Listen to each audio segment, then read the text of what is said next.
I'm absolutely convinced of its value. Uh, so what it takes, first of all, are people who are, uh, you know, trained in these practices and who are willing to come and lead us. So thanks again, Susan. Tomorrow, Marianne will guide our sitting, our movement, which is, bittersweet to lose Susan and lovely to have um, this variety this weekend. So win-win in a way. Lose win, I don't know, it's all okay. um, thank you for the questions that have been posted.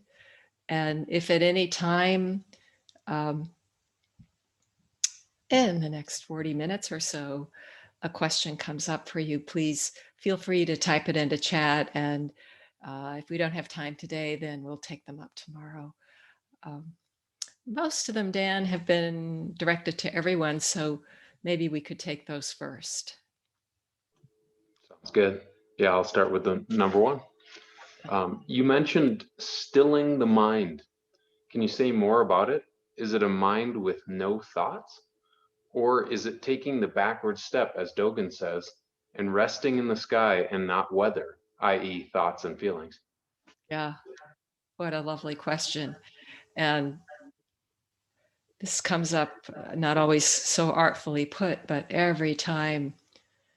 I too want to just quote that line from Pema Chodron, a well-known teacher, very helpful to many people in a slightly, a sister tradition, but not Sambo Zen. But she said, your mind is the sky and thoughts are just the weather. Everything else, she said. Mind is the sky. Everything else is the weather. So she's really talking about mind in this, multivalent, wider sense. On the one hand, your thinking mechanism, your mind. You could say brain, wherever thoughts come from. But mind is also this big mind, this open sky, it calls to mind the Japanese word ku, that I think literally is empty sky, but it's a beautiful image of this vast emptiness, that we're being invited to taste. This question is about our experience of stilling the mind in this practice, inviting that stillness, and right there in the midst of it, thoughts come up. The brain is an organ like the stomach and the liver and the kidneys. It has this function. So just as the stomach secretes acid to help us digest, the brain secretes thoughts to stop thinking altogether, at least as far as I know, would be flatlining. That will come someday. We'll all, in some way, experience that. But while sitting, this stilling the mind, the goal is not to stop thinking altogether, but rather not to stick to thought. So this is the invitation to let those thoughts that come up, well, this popular, it's very helpful image that they just come up like clouds and pass on by like clouds. And something that's helpful about that is you can put your hand right through a cloud. There is nothing of substance there. What we do with our thinking that gets us entangled is add on to it.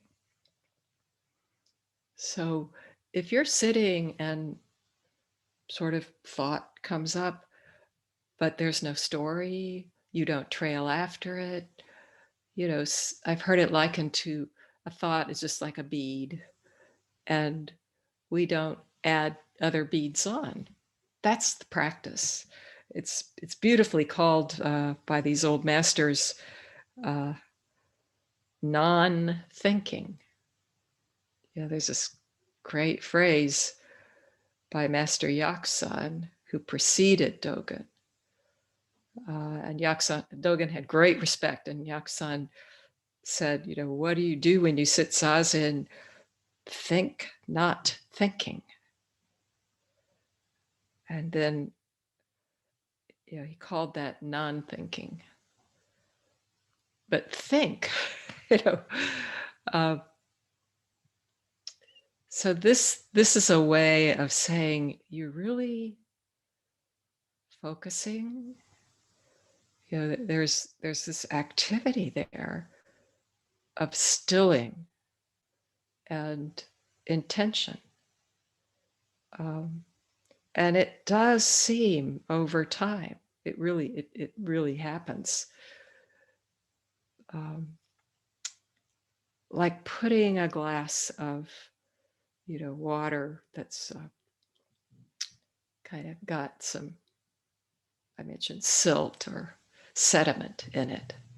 And you know how if it's stirred up, it's just murky. It's not at all clear. And if you set that down, over time, that sediment will just settle. This happens in sitting. But even in that very still sitting, a thought might arise rather like a bubble. It's not something to fight, but rather just to let it go, let it be. Rion Roshi, I remember another instance where he was teaching sort of in an introductory way to some business executives, lovely people, but high ups in the organization, Apple and Google, and he was meeting and happened to be with a few students there, and he told them it's useless to sort of fight off your thoughts or struggle with them. He said it's like shadow boxing. There's nothing there. And this is what we begin to taste as we get more and more still. That thought, when you see it, you see through it. And by see it, I don't mean analyze it or, there are some practices that would label it as a process of letting it go. Or we say, allow it some space and then just let it go, which is a way of saying don't resist. There's another question coming up about that, how if you push away thinking, it just comes back with a vengeance. So this is a very fluid being with, and yet governing the mind in the sense of not sticking. And when you stick, which invariably happens, you realize, oh, I've been on this, what Mumon calls the mind road, and, you feel maybe pretty far down it, like, ooh, last couple minutes, just, how did I get there? This whole vacation is planned, or that whole, how I'm going to figure out getting my child to school is, whatever is up, it's like, wow, or some old memory, or, just, and the invitation that I love is as soon as we notice that, whether it's 2 beads on the bead or, a couple miles, 5 miles down the road, the mind road, you notice it. Thich Nhat Hanh says, smile. As soon as you notice that you're gone, trailed off, he says, a little smile and come back. Or, I mean, just doing that, I felt that in my body. The other way would just, I've heard Henry say, be happy that you noticed and just come back. Um, the practice builds on that. There you get, there's a vitality, and there it is sort of like, I resist this a little bit, but I've heard Henry call the Zendo the gym. Here we are in our Zoom gym, really practicing, exercising concentration, attention, exploring, these different ways of watching what's really going on. And yeah, so I like the image of the weather,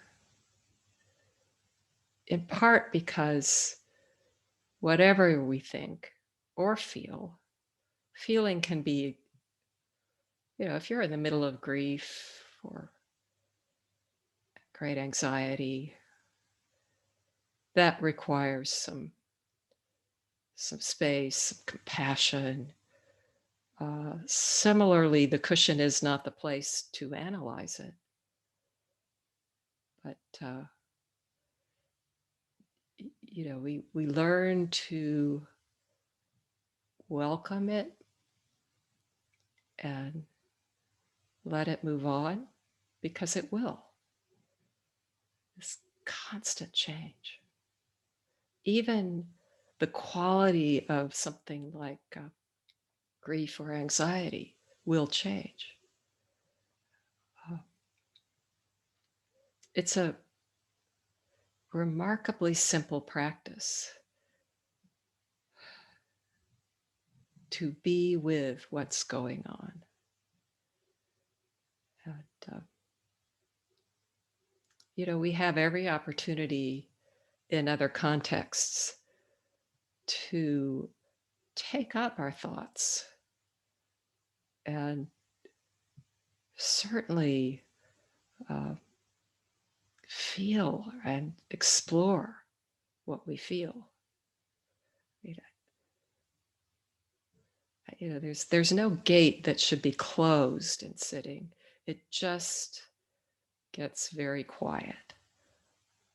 Another image I really have enjoyed is Zazen being like a submarine on the surface of the water, where the water, you're out in the ocean, it's very choppy. And then in the course of sitting, the submarine just goes down, descends. It descends, it descends, maybe to the floor. And it's so quiet and still. And yet these bubbles go up.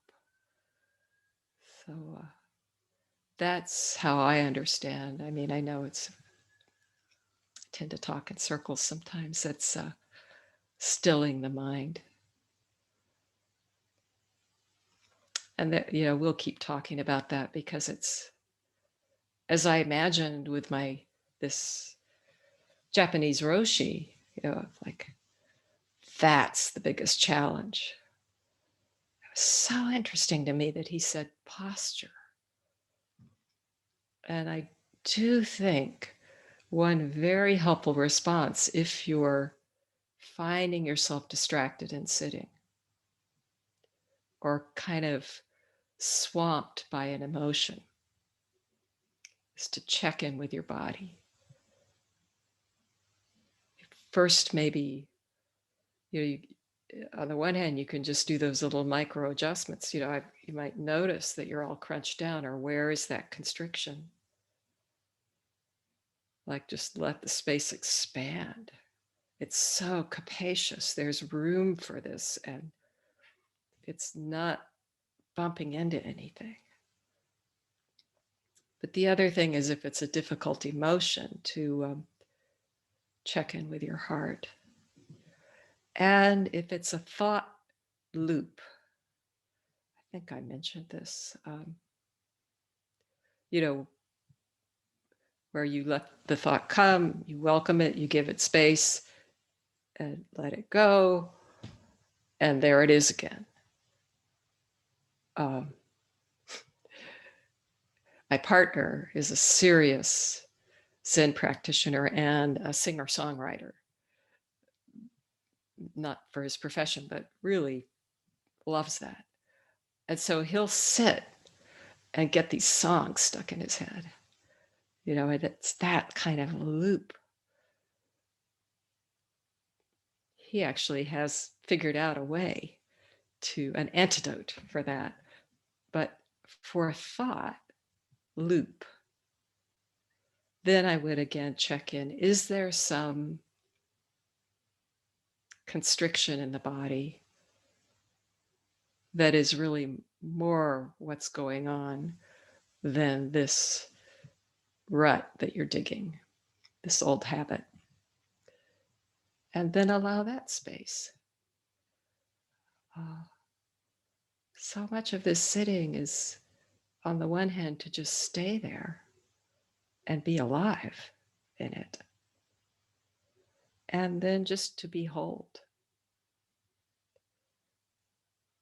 It's wonderful to see this screen. I mean, many people prefer to sit with their cameras off, but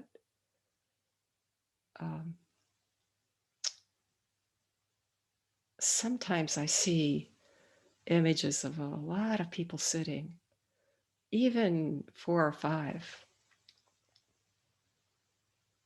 It's just a marvel, just sitting. So let's go on, Dan.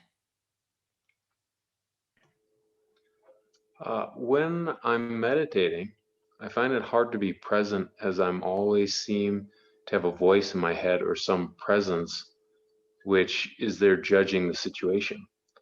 Whenever I start getting into the meditation, this voice says, "Wow, this is nice. Ooh, so relaxing." And that takes me away from getting any deeper. The thing is, trying to ignore or suppress this voice only seems to make it stronger. Do you have any advice about how to deal with this? Thanks. Yeah, I noticed this question earlier, and it brought such a smile because that critic, that inner critic, one student calls it the separator. We are beset by that. It's this habit, it's enculturated.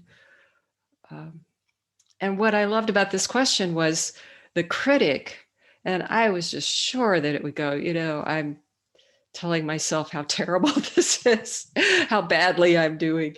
No, this is wonderful, which happens, there's a moment of absorption.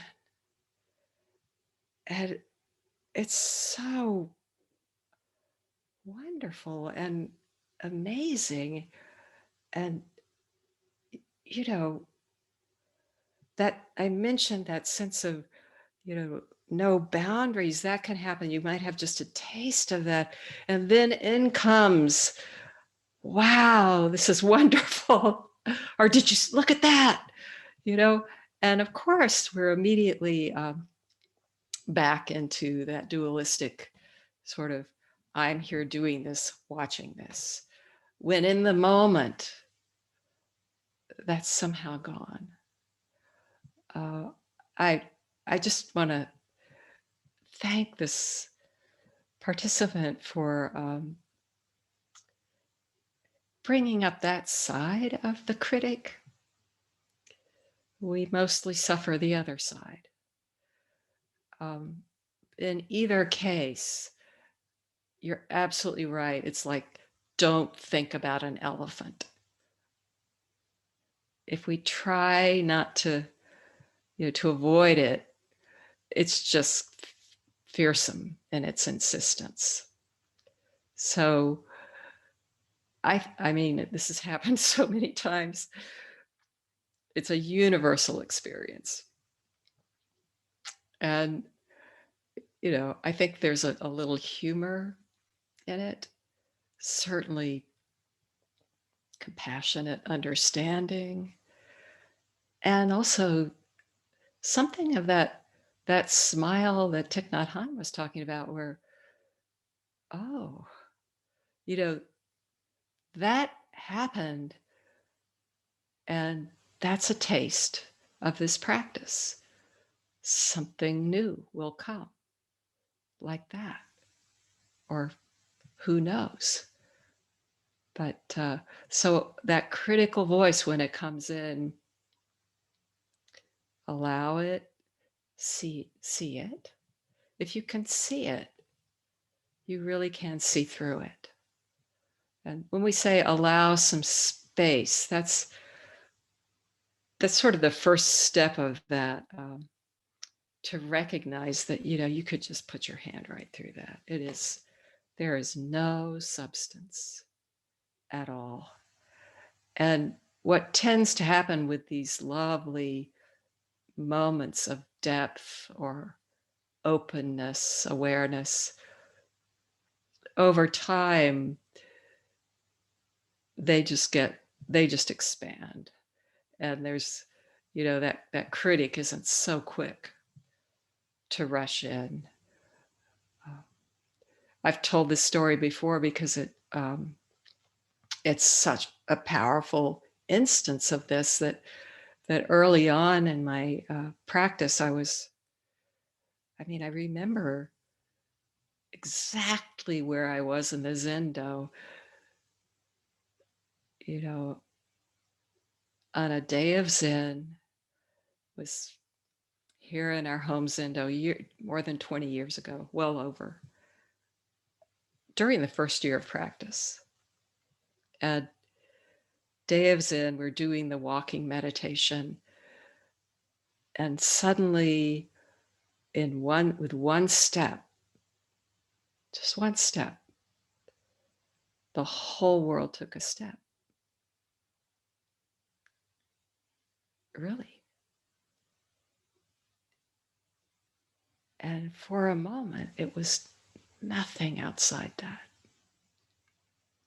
And then came rushing in, look at that.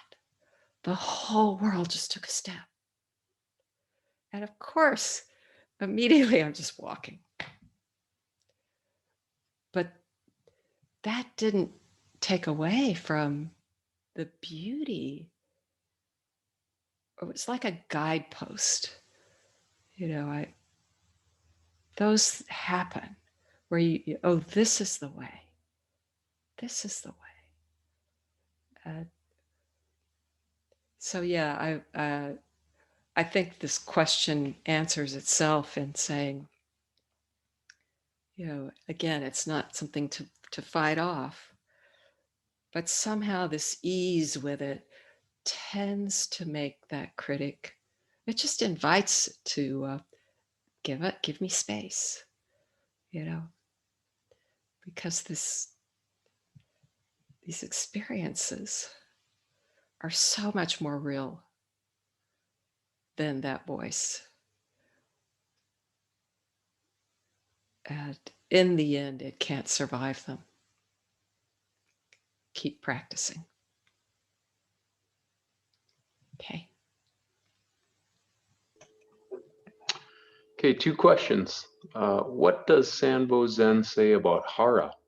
I heard that it is important when sitting to keep the knees below the hips for comfort and stability as well as circulation. Is this true to your understanding posture? Yes, and thank you for these really basic questions. If you read the Three Pillars of Zen, which is right out of Sambo Zen, Philip Kapleau had this training. He didn't finish the koans, but he certainly had that strong foundation in Sambo. It was then called Sambo Kyodan, but Sambo Zen. And Yamada Kon Roshi very much helped to write that book. So it's a reflection of that sort of older for us, other generation, very Japanese Zen, and these introductory talks directed students to breathe into the hara. That's really, just around your navel, a little below uh, so into the depths, sort of that womb of being. That can be a wonderful experience. My colleagues in Sambo Zen, certainly Henry, Ruben Habito, maybe this is as this practice comes into the West now. It went from India to China to Japan, Korea, Vietnam, and now here it comes back, and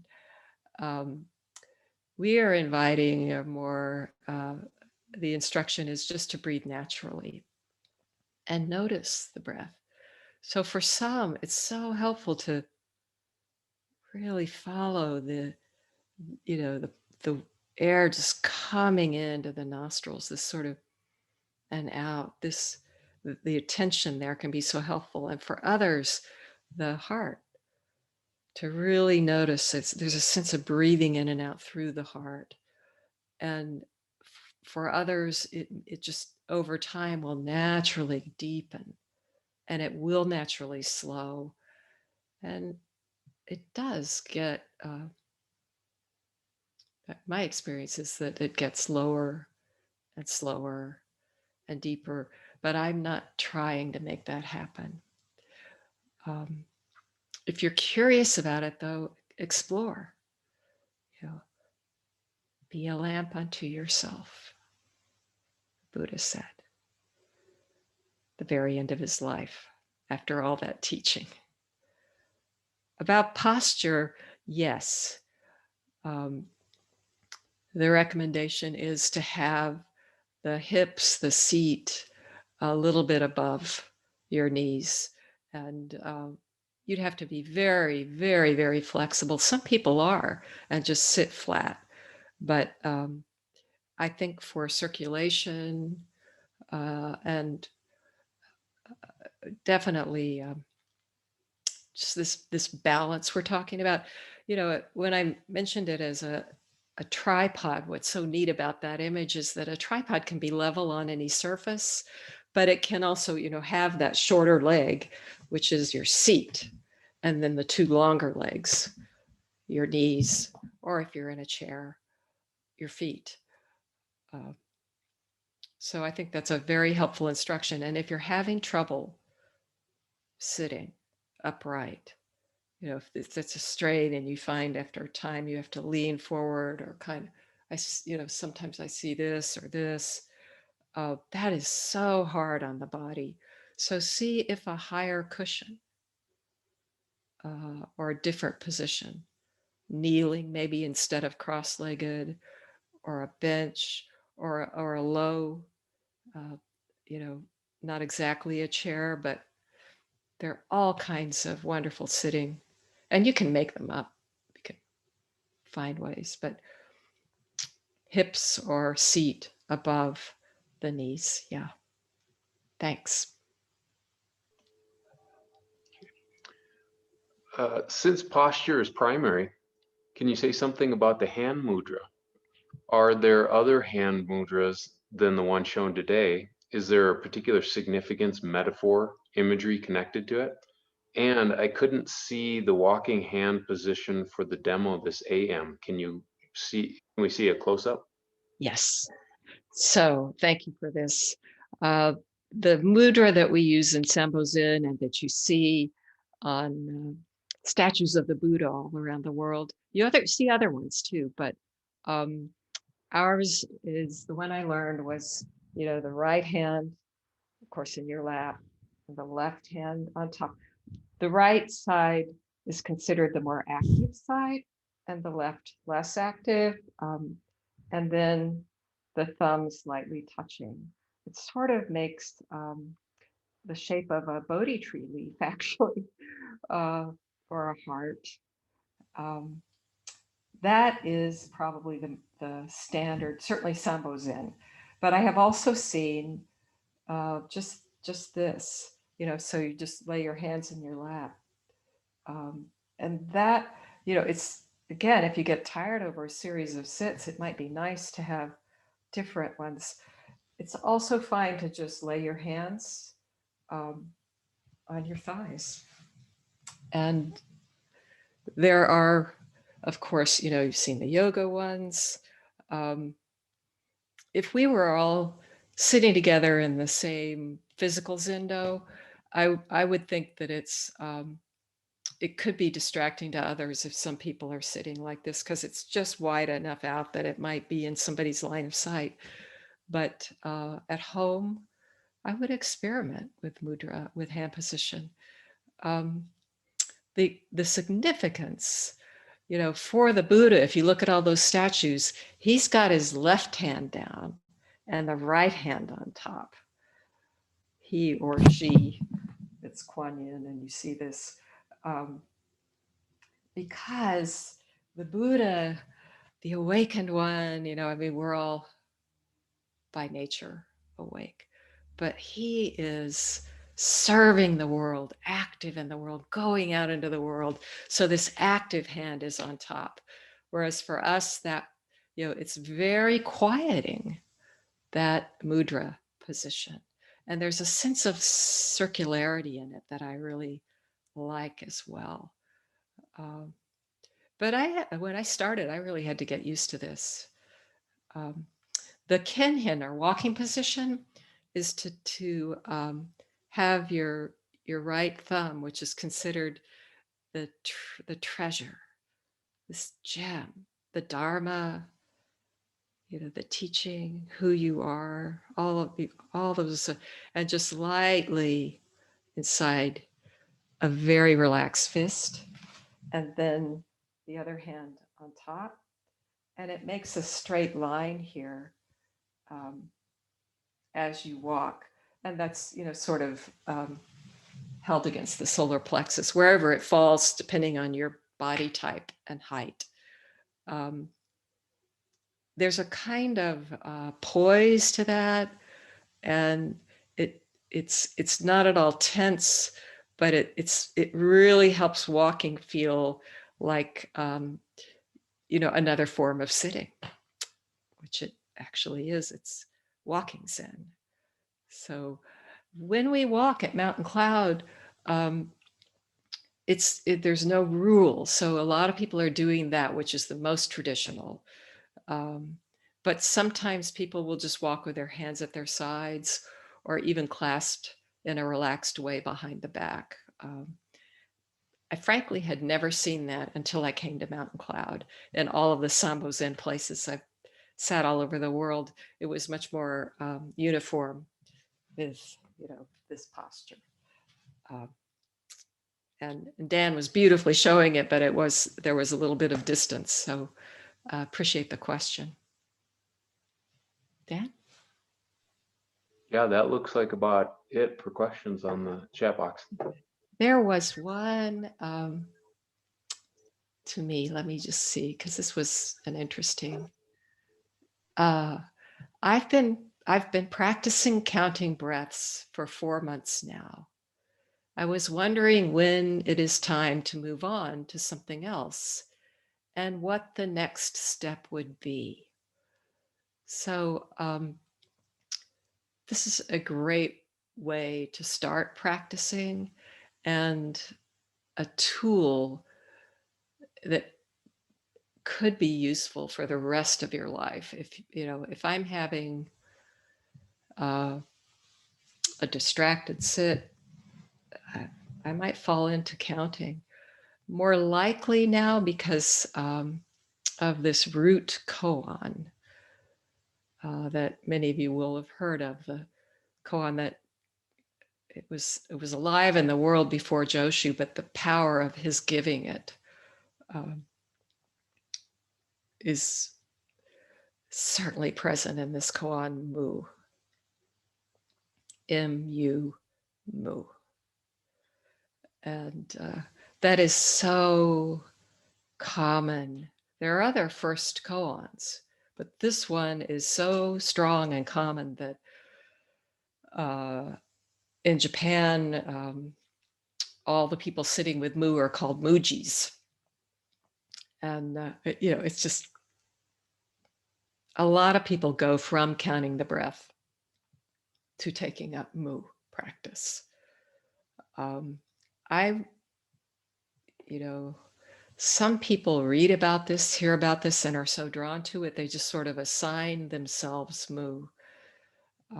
My own sense is if you're ready, if you're curious, if you just have this kind of sense in your own practice that the ground is tilled and you want to take up a koan, I would get in touch with a teacher to do that. And at Mountain Cloud, that could be me, that could be Henry. And it's just very helpful to work on a koan with a teacher. It doesn't have to, once you receive the koan, doesn't have to be every week, but just to have that guidance.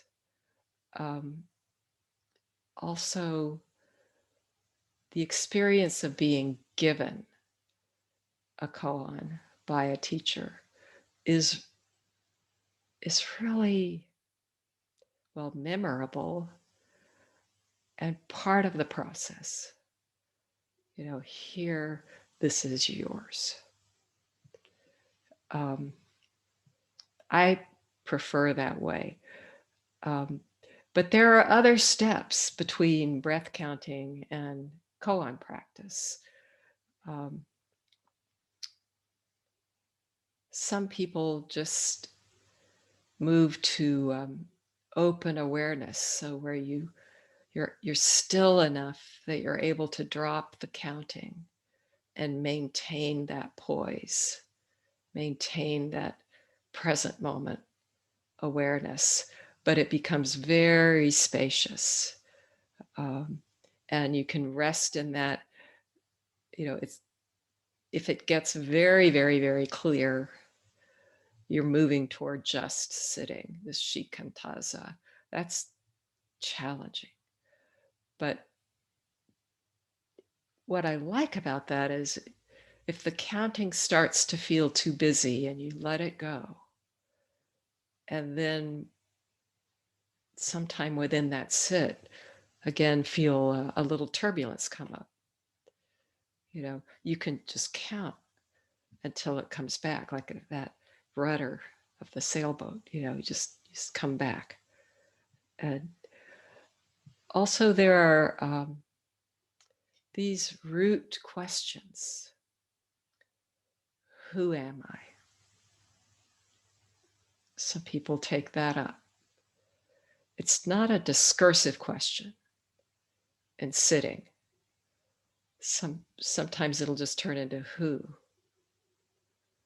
And the beauty of that is then that gets up off the cushion. Who is walking? Who is cooking? Who is eating? Yeah, so I just see some more questions coming in, but I want to just mention that this one somewhat recent exchange with a student who had been sitting a long time, very earnest, counting. And I felt that the student was really ready to take on mu. And I could see that there was also this sense of wonder that someday I'll be sitting with mu. And so I was ready, really. I mean, there's just this sense of now, take this up. It's not too soon. I mean, it could be years of practice with mu. I'm still practicing with mu, will forever. And this student said, I'm just not ready for that yet. I want to play my scales. If you're a musician, the student's an artist, not in music, but when you're a musician, you play your scales 4 years, in fact, every day forever. And it was that quality of like, I'm just going to till the soil.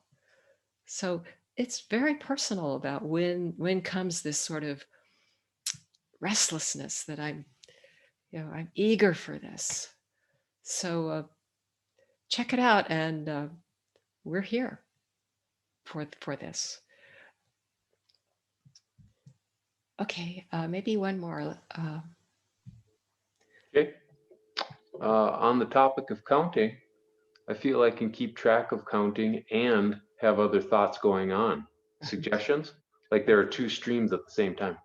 Yeah. So my first career was as a classical musician.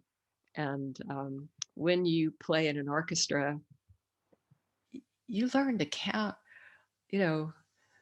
Schubert Unfinished Symphony starts out with some 30 some measures of counting before the principal flutist ever comes in. So, and there are times where you're counting 120 measures, and you're counting. You could be sight reading. You don't know when to come in until you're counting, and you can't be wrong. And we all devise ways to do that. Really practice it, learn it, and you learn to be so good at it that you can be have thoughts come and go while doing that. There is a way to count with your whole being. So, let 3 be the only thing in the whole world when you're exhaling 3. And then 4. I would explore the depths of that counting. So it's not just a placeholder, an occupation to keep you there, but there is really nothing outside of 8. That is a different kind of counting, and it can be profoundly, can lead to an opening to count like that. And then if you're thinking, just keep coming back. Oh, is there one more? No, that's okay. All. That's perfect. Perfect, everyone. Thank you so much for these questions. I think they're helpful to everyone, I hope. And we'll do this again tomorrow. But for now, we're going to maybe stand up for just 2 minutes and then have one final round of sitting for this day.